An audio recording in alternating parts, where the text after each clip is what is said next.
नमस्कार। मेरा नाम डॉक्टर अवधेश खरे है। मैं एडवेंचर के इस एपिसोड में आपका स्वागत करता हूं। आज हम सक्सेशन प्लानिंग के बारे में चर्चा करेंगे। सक्सेशन प्लानिंग यानी उत्तराधिकार योजना। इसकी जरूरत पड़ी फ्लोटिंग फैकल्टी की वजह से।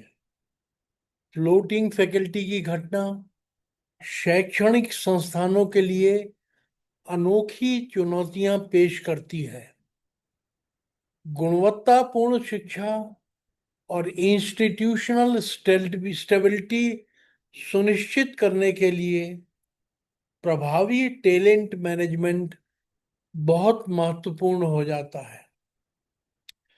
फ्लोटिंग फैकल्टी की मोबिलिटी को समझना बहुत जरूरी है। फैकल्टी किसी न किसी कारण से एक जगह से दूसरी जगह जाती रहती है। अतः हमें सक्सेशन की प्लानिंग बहुत ही सावधानी से बनानी चाहिए।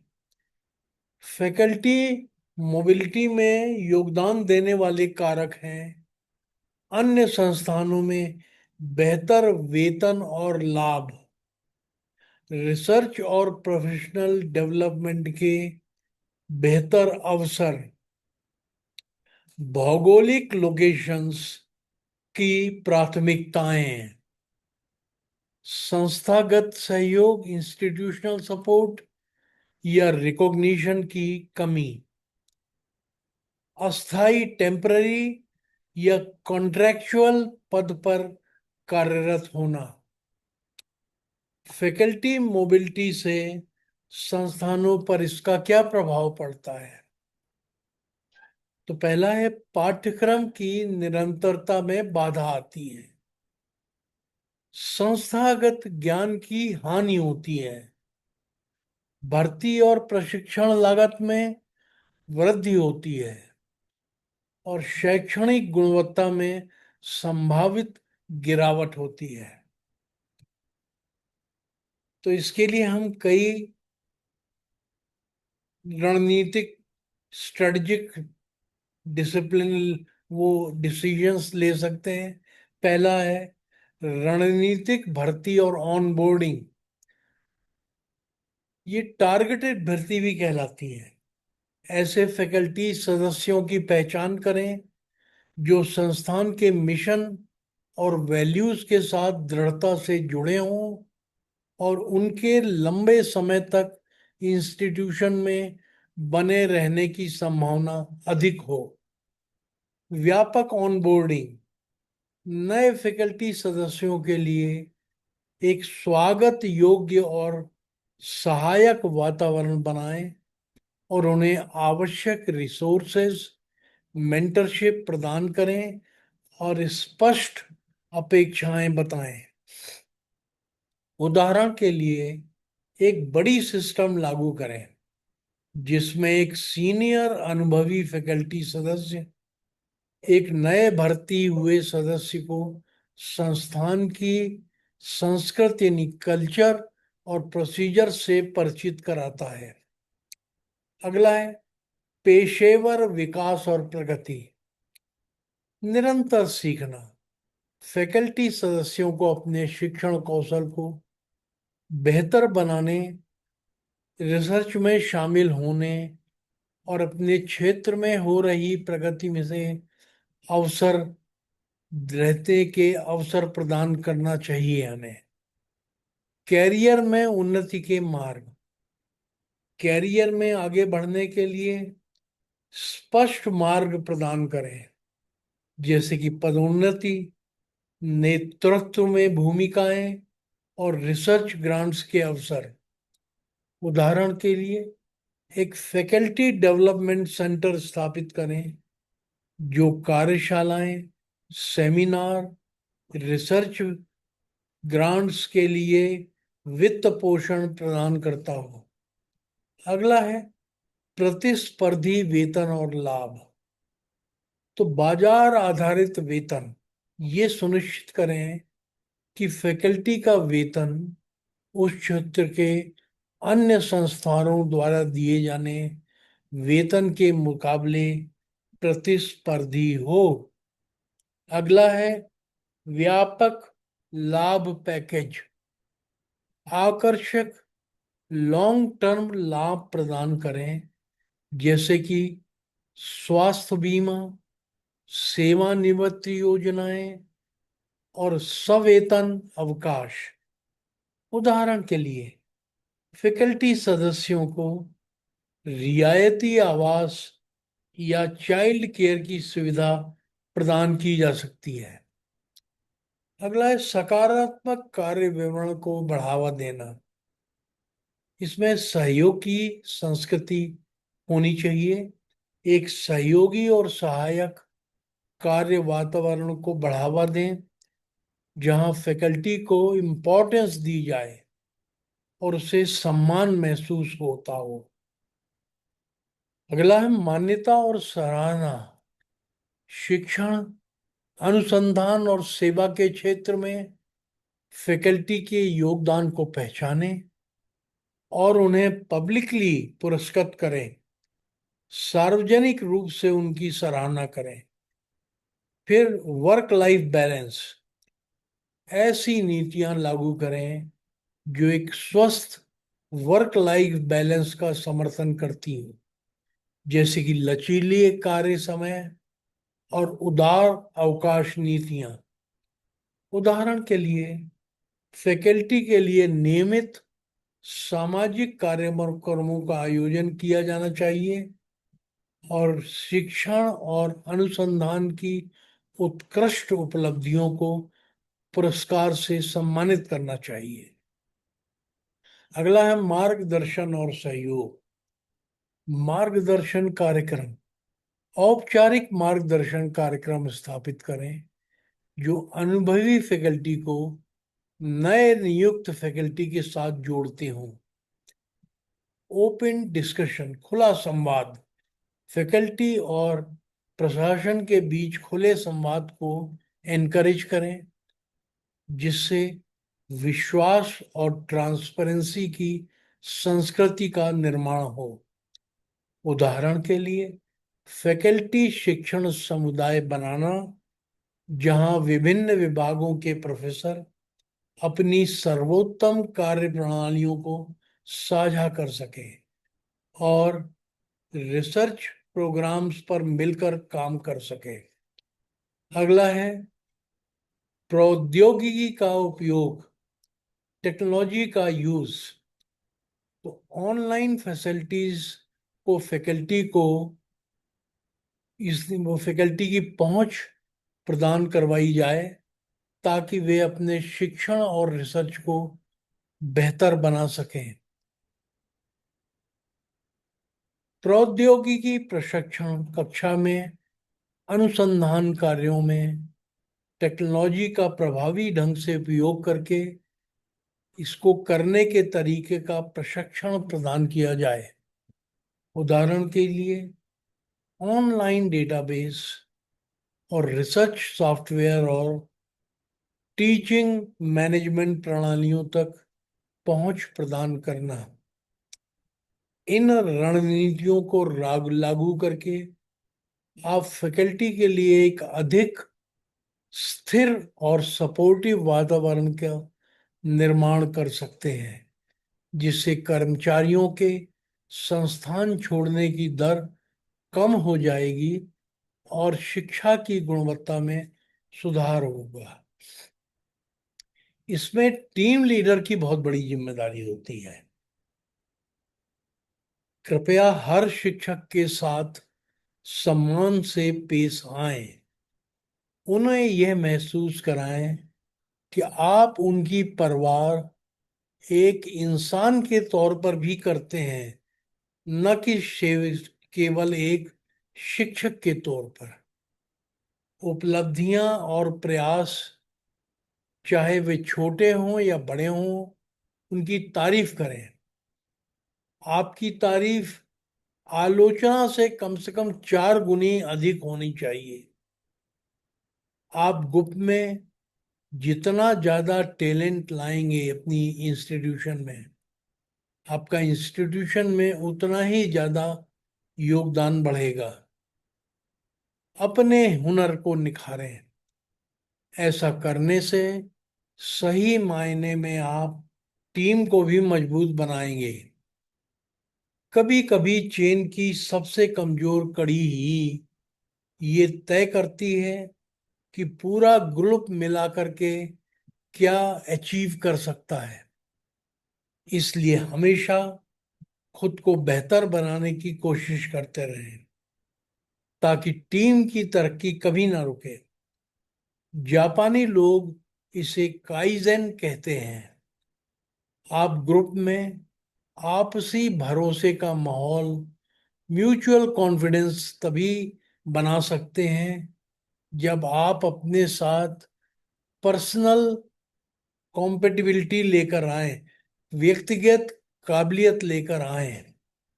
अपने साथियों को आप अपने पर भरोसा करने की ठोस वजह दें।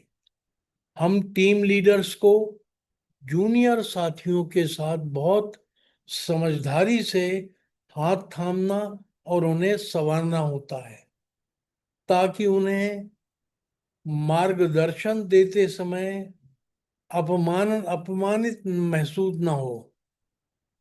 क्योंकि टैक्ट वो काबिलियत है जिससे आप किसी व्यक्ति को बिजली की चमक तो दिखा देते हैं, लेकिन उसी बिजली का झटका नहीं लगने देते। इंस्टीट्यूशन का सपना जितना बड़ा होगा, टीम की भूमिका उतनी ही ज्यादा महत्वपूर्ण हो जाएगी। अपने साथियों को वैसे ही स्वीकार करें जैसे वे हैं, और उन्हें वह बनने के लिए प्रेरित करें जो वे बन सकते हैं। अपने साथ काम करने वाले किसी भी सहयोगी का उत्साह बढ़ाने का कोई भी मौका न चूकें। किसी स्ट्रॉन्ग आइडिया को उसके इर्द गिर्द कुछ एग्जीक्यूट किए बिना कभी नहीं छोड़ें। जितना अधिक आप अपनी लिमिट्स तक जाएंगे, उतनी ही आपकी लिमिट्स का विस्तार होगा। जो कठिन काम आपने कभी किए ही नहीं है, उन्हें करने से आपकी वो प्रतिभाएं जागृत होंगी जिनके बारे में आपको खुद भी पता नहीं होता। बहुत कम लोगों के पास जो रिवार्ड हुए हैं, उन्हें प्राप्त करने के लिए वो काम करें जो बहुत कम लोग काम करने को तैयार होते हैं। एक टीम लीडर और मेंटर के तौर पर हमारी भूमिका बहुत महत्वपूर्ण होती है, क्योंकि अच्छे शिक्षक पैदा नहीं होते, वे केवल और केवल बनाए जाते हैं, उनका निर्माण किया जाता है। रोजाना किए गए छोटे छोटे डेवलपमेंट और नए एक्सपेरिमेंट मिलकर समय के साथ बड़ी बड़ी उपलब्धियों का रूप ले लेते हैं। शिक्षण कार्य के प्रति पूरी तरह समर्पित रहें और अपने काम में इतने माहिर बने कि कोई आपके जैसा काम न कर सके। आप सबसे अच्छा काम करने का असली इनाम वो पैसा नहीं है जो आप कमाते हैं, बल्कि वो नेतृत्व क्षमता है जो आप में विकसित हो रही है। घर पर एक मजबूत नींव होने से काम की जगह पर भी आपकी नींव मजबूत होगी। अच्छे स्वास्थ्य को आप अपनी सबसे पहली प्राथमिकता बनाएं। स्वस्थ रहें, प्रसन्न रहें। पढ़ाने का मतलब केवल पुरानी जानकारी को आगे बढ़ाना और सिलेबस पूरा करना नहीं है, बल्कि पाठ्यक्रम को गहराई से समझना और समझाना है और नई जानकारी की खोज करना है। हमें नियमित तौर पर इंडक्शन और refresher faculty development program session आयोजित करने चाहिए, जिससे जानकारी के इस्तेमाल में विजडम का विकास हो सके। टीचिंग एक बहुत ही जटिल और महत्वपूर्ण पेशा है, जिसे बिना किसी ट्रेनिंग या एक्सपीरियंस के किसी को नहीं करना चाहिए। एक एक्सीलेंट टीचर वो व्यक्ति होता है जो छात्रों की मौजूद समस्याओं को समझने में विशेष रूप से कैपेबल होता है और उनके ऐसे समाधान सोचने में कुशल होता है, कॉम्पिटेंट होता है, जो सीखने वालों में उत्साह पैदा कर दे। अपने लक्ष्यों तक पहुंचने का असली महत्व लक्ष्य तक पहुंचने में नहीं है, बल्कि उस सफर के दौरान है। इस सफर के दौरान आपकी कौन कौन सी प्रतिभाएं, ताकतें और क्षमताएं आपके सामने उजागर होती हैं, उसमें है। दूरदर्शी लीडर्स असंभव को भी अनिवार्य के रूप में देखते हैं। So impossible is necessary and urgent। मैं कोशिश करूंगा, ये कहने का मतलब होता है मैं असल में पूरी तरह से कमिटेड नहीं हूं। इसके बजाय कहें कि मैं ये काम करूंगा। आपका नजरिया होना चाहिए कि अगर कोई एक इंसान ये काम कर सकता है तो मैं भी कर सकता हूं, और अगर कोई नहीं कर सकता है तो मुझे ये काम जरूर करना चाहिए। संगठन में, इंस्टीट्यूशन में प्रतिभा का विकास एक अहम मुद्दा है, खासकर ओरिएंटेशन स्तर पर नई फैकल्टी के लिए। इंस्टीट्यूशन के बारे में सामान्य जानकारी के देने के साथ साथ जरूरी गुण और कौशल भी सिखाए जाने चाहिए। कर्मचारियों को क्या प्रेरित करता है, शिक्षकों को क्या प्रेरित करता है? ज्यादातर एम्प्लॉयर्स अपने कर्मचारियों के प्रति कैरेट और स्टिक यानी इनाम और सजा वाला तरीका अपनाते हैं। पर कैरियर एनालिस्ट डैन पिंक कहते हैं कि एक्सट्रिंसिक मोटिवेटर्स केवल कुछ सीमित परिस्थितियों में ही काम करते हैं, और बेहतरीन प्रदर्शन के लिए का राज इनाम और सजा तो हो ही नहीं सकती, कैरेट और स्टिक तो हो ही नहीं सकता, बल्कि वो अनदेखी इंट्रिंसिक ड्राइव है जो किसी काम को सिर्फ अपने लिए करने की ललक होने की वजह से होती है, जिसमें आजादी मुख्य है। ये उनके काम का समय, टीम और तरीके से जुड़ी होती है। महारत दूसरी है, सबसे अच्छा करने की और अपने काम में माहिर बनने की चाहत होती है। मकसद, नतीजा जितना साफ होगा उसे पाना उतना ही आसान होगा। इससे काम करने का माहौल ज्यादा अच्छा बनेगा और बेहतर परफॉर्मेंस पाने में मदद मिलेगी। अगर आप एक लीडर हैं तो आज ही इसे ट्राई करके देखें। हो सकता है कि आप दुनिया बदल दें। अब मैं इस एपिसोड को यहीं समाप्त कर रहा हूं। अगले मंगलवार को हम एनईपी से संबंधित किसी अन्य टॉपिक पर चर्चा करेंगे। जय हिंद, जय भारत।